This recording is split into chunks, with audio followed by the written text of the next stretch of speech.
واصف علی واصف فرماتے ہیں، جب انسان بند گلی میں آ جائے، جب ہر در بند ہو جائے تو پھر صرف ایک در کھلا رہتا ہے، اور وہ ہے اللہ کا در۔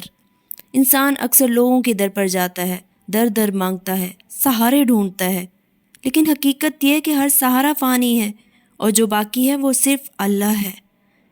دل سے اللہ کو یاد کرو اور مانگو، نہ کسی خاص کلمے کی قید، نہ کسی گنتی کی پابندی، بس دل سے، خلوص سے، خاموشی سے۔ آپ فرماتے ہیں اللہ کے ساتھ تعلق مضبوط ہو جائے تو باقی ساری کمزوریاں خود ہی دور ہو جاتی ہیں۔ اب آئیے ایک ایسے روحانی عمل یا وظیفہ جس کا ذکر حضرت واصف صاحب اکثر کرتے تھے۔ رات کے وقت جب دنیا سو رہی ہو، اپنی نماز عشاء کے بعد یا کسی بھی وقت 2 رکعت نفل ادا کریں، صرف اللہ کے لیے۔ پھر سجدے میں جا کر کوئی لمبی دعا نہ کریں، بس اتنا کہہ دیں، یا اللہ مجھے اپنا بنا لے، میں تھک گیا ہوں دنیا کے دھکوں سے، مجھے اپنے قریب کر لے، میرے دل کو اپنے ذکر سے روشن کر دے۔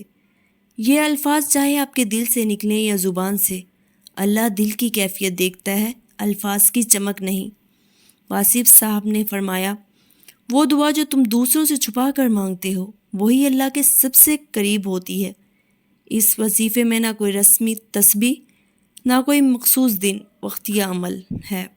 یہ عمل ایک تعلق کا نام ہے، ایک اندرونی رابطہ جو صرف اللہ اور بندے کے درمیان ہوتا ہے۔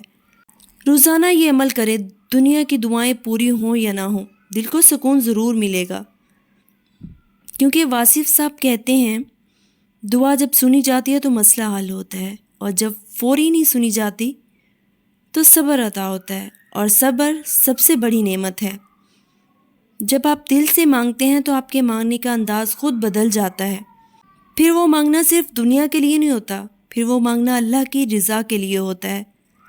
واصف صاحب کے الفاظ میں سچی دعا وہ ہے جس میں بندہ صرف اپنا مسئلہ بیان نہیں کرتا بلکہ اللہ سے اپنا تعلق مانگتا ہے۔ آئیے روز ایک لمحہ نکالیں اپنے دل کے ساتھ اپنے رب کے حضور، نہ کسی مولوی کی ضرورت، نہ کسی واسطے کی، بس ایک سچا دل، ایک سچی التجا۔ یہی ہے حضرت واصف علی واصف کا بہترین وظیفہ۔